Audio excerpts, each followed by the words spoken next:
जय हिंद दोस्तों, कैसे हैं आप सब लोग। मेरी आशा है कि आप और आपके परिवार सकुशल और निरोगी होंगे।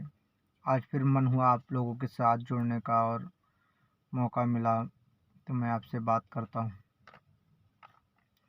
जब बात यूँ है कि जब भगवान श्री राम अयोध्या आए, लंका विजय के पश्चात रावण के वध के पश्चात जब वो अयोध्या आए तो गोस्वामी तुलसीदास जी एक छंद लिखते हैं। जय राम सदा सुख धाम हरे, रघुनायक सायक चाप धरे, भव बारन दारन सिंह प्रभो, गुण नागर सागर नाथ विभो, तन काम अनेक अनूप छवि, गुण गावत सिद्ध मुनिंद्र कवि। तो दोस्तों, ये बहुत ही प्यारा छंद और बहुत ही लंबा छंद लिखा गया है गोस्वामी तुलसीदास द्वारा रामचरितमानस में। जैसा कि हम और आप सब लोग जानते हैं कि वाल्मीकि रामायण में जो बहुत पुरानी वाल्मीकि रामायण है उसमें भी सिर्फ 6 ही खंड थे। लंका कांड तक 6 ही कांड थे लंका कांड तक। बाद में ये जो है बौद्ध समय में ही ये जब इसका फिर से अनुवाद हुआ तब इसमें उत्तरकांड अलग से जोड़ा गया है। इसमें कुछ पंक्तियाँ आती हैं। जब आप रामचरितमानस पढ़ेंगे तो उत्तरकांड में माता सीता का परित्याग होता है, शंभुवध होता है। शंभुवध की कथा कहाँ है? शंभुवध की कहानी आपको मिलेगी वाल्मीकि रामायण में उत्तरकांड के 73 से 76 सर्ग में मिलेगी आपको कि शंभुवध होता है। आप ये सोचिए, जब आप रामचरितमानस पढ़ते हैं और माँ सीता का परित्याग आता है तो कितना हर्ट होता है, कितना दुख होता है कि भगवान श्री राम किस तरीके से माता का परित्याग कर सकते हैं। माँ का परित्याग हो ही नहीं सकता। तो उसी विषय में जो कुछ हमको ज्ञान हुआ, जो कुछ हमको मिला, वो हम सब आपसे बताते हैं। माता का परित्याग, आप ये सोचिए शंभुवध की कथा क्या थी कि वाल्मीकि रामायण में ये बताया गया कि जब राजा राम बने, श्री रामचंद्र भगवान राजा बने तो उनके राज्य में एक ब्राह्मण के पुत्र की मृत्यु हो गई अचानक। तो वो ब्राह्मण बहुत दुखी हुआ कि राम राज्य में कैसे पुत्र की मृत्यु हो गई। वो अपने पुत्र को लेकर राज दरबार में आया और द्वार पर रख दिया। राज दरबार में आके द्वार पर रख दिया और विलाप करने लगा। तब भगवान राम को ये सूचना हुई कि ऐसा ऐसा घटित हो गया है। भगवान राम पहुँचे और उन्होंने अपने मंत्रियों को दी, ऐसा कैसे हो सकता है, और कि हमारे राज्य में सभी तो निरोगी हैं, सभी तो सकुशल हैं, ऐसा कैसे कि पुत्र पिता के सामने ये मर जाए। ये तो बहुत त्रेता युग में ऐसा पहली बार हुआ। फिर भगवान ने उसी समय नारद जी आए वहाँ और नारद जी ने ये बताया कि आपके ही द्वापर में भी ऐसा कभी नहीं हो सकता। एक शूद्र के तपस्या करने से ऐसा घटित कार्य हुआ है। द्वापर में भी ऐसा करने से होता था। अगर त्रेता युग ये चल रहा है, त्रेता में तो शूद्र कभी भी तपस्या कर ही नहीं सकता, योग कर ही नहीं सकता। ऐसा वाल्मीकि रामायण में बताया गया है, जो बाद में वाल्मीकि रामायण रची गई। बहुत पुरानी वाल्मीकि रामायण जिसके पास होगी उसमें संस्कृत में ही सारा लिखा हुआ है और उसमें कभी भी अनुवाद नहीं, हिंदी का अनुवाद नहीं। हिंदी का अनुवाद वाल्मीकि रामायण में जो अब नए नए लेखक आ गए हैं, वाल्मीकि अनुवाद करने लगे हैं, उसमें जो है वाल्मीकि रामायण में ये कथन है। तो जब भगवान श्री राम तुलसीदास उनको वहाँ भेजा गया और भगवान राम ने अपना रथ मंगाया, विमान मंगाया और वो खुद ही देखने नगर में निकल पड़े और अपने ही राज्य के समीप उन्होंने शंभूक नामक एक लोग को पाया जो पेड़ में उल्टा लटक कर और तपस्या कर रहा था। तो भगवान राम ने बड़े विनम्र से पूछा कि आप ऐसा क्या कर रहे हैं, आप कौन हैं, अपना परिचय दें और आपको क्या चाहिए, आपको किस चीज़ का कष्ट है जो आप उल्टा ऐसे करके इतना बड़ा तप कर रहे हैं आप। तो उन्होंने कहा भगवान मैं एक हमको शूद्र, क्या भगवान ने खुद ये पूछा क्या आप एक शूद्र हैं? तो उन्होंने कहा हाँ हम एक शूद्र हैं और हम इस तरीके से ब्रह्मा को प्रसन्न करने के लिए, इंद्र को प्रसन्न करने के लिए हम विजय पाना चाहते हैं पूरे त्रिलोक में और इस वजह से हम तपस्या कर रहे हैं। तो भगवान राम ने उसमें यह है कि भगवान राम ने तुरंत अपनी तलवार निकाली और चमकती तलवार से उनका गला काट दिया। मुझे समझ में नहीं आता मित्रों कि भगवान राम ऐसा कैसे कर सकते हैं, संभोगवत कैसे कर सकते हैं, क्योंकि भगवान राम क्यों नहीं कर सकते संभोगवत? क्योंकि तुलसीदास आप अपना ही ये देखिए कि एक शूद्र की तपस्या करने, शूद्र को तपस्या करने से रोकेंगे? क्यों रोकेंगे? मेरी समझ से तो परे है। क्योंकि यजुर्वेद जो है अपना बहुत पुराना वेद है। यजुर्वेद में 30वें पेज के 5वीं लाइन पे ये लिखा हुआ है, एक श्लोक है, उसमें ये आता है तप से शूद्रम। तप से शूद्रम का मतलब है कि जो बहुत परिश्रम करते हैं, बहुत कठिन कार्य करते हैं जो लोग, उसमें ये बताया गया है जो लोग बहुत कठिन कार्य करते हैं, जो परिश्रमी होते हैं, उनका वो लोग, वो पुरुष कौन होते हैं? वो पुरुष शूद्र होते हैं। उसमें ये बताया गया। फिर यजुर्वेद में ही आगे बहुत सारी बातें हैं। यजुर्वेद में ही नमो निशा देभ्यम, नमो निशा देभ्य, ये श्लोक है 16वें पेज के 27वें लाइन में यजुर्वेद में ही ये है, जिसका मतलब है कि जो शिल्पकारी हैं, जो अपने ज्ञान शिल्पकार की और जो विद्याओं से युक्त हैं, चाहे वो शूद्र हो या निषाद शूद्र हो, उनकी मतलब निषादेव भय का मतलब ये हुई जो निषाद शूद्र हैं उन लोगों का हमें सत्कार करना चाहिए। यजुर्वेद में हो ये लिखा गया। और आपको बताते हैं तीसरी बात कि यजुर्वेद में ही रुचम शूद्रेश्य, ये कहाँ पर है? 18वें पेज के 48वीं लाइन में ये श्लोक है कि रुचम शूद्रेश्य। इसमें ये बताया गया कि जैसे भाई ईश्वर हम सबकी, वैश्य, ब्राह्मण, क्षत्रिय, शूद्र की, सभी लोगों को एक सामान्य तरीके से सबका लालन पालन करते हैं, सबको देखते हैं, उसी प्रकार हम लोगों को भी सबका समान आदर करना चाहिए, चाहे वो शूद्र हो, चाहे वो ब्राह्मण हो, चाहे वो, यजुर्वेद में ये भी बताया गया। तभी संभोगवत की घटना हमें बहुत खलती है मित्रों।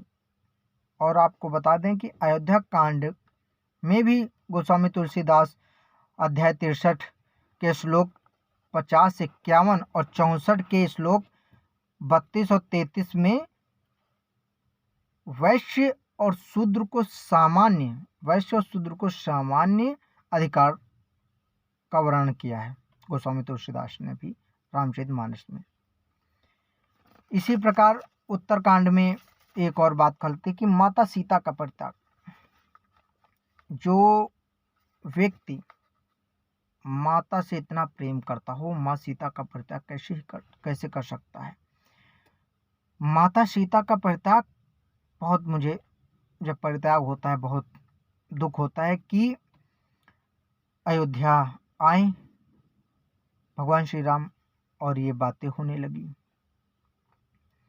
उनका एक भगवान श्री राम का गुप्तचर था, दुर्मुख गुप्तचर, उसने बताया कि भाई नगर में ऐसी बात फैली हुई है कि माता ये दूसरी जगह रही हैं, माता जनी लंका में रही हैं रावण के पास बंदी घर में, और ये कैसे साफ हैं, स्वच्छ हैं, और ये जो है अपने पास भगवान ऐसा कैसे न्याय करेंगे? खुद से तो ये न्याय नहीं कर पाते। कर रहे हैं और ये कैसे न्याय करेंगे। तो भगवान राम को जब उन्होंने दुर्मुख ने बताया तो भगवान राम ने माता जननी का, जानकी जी का उन्होंने अग्नि परीक्षण लिया।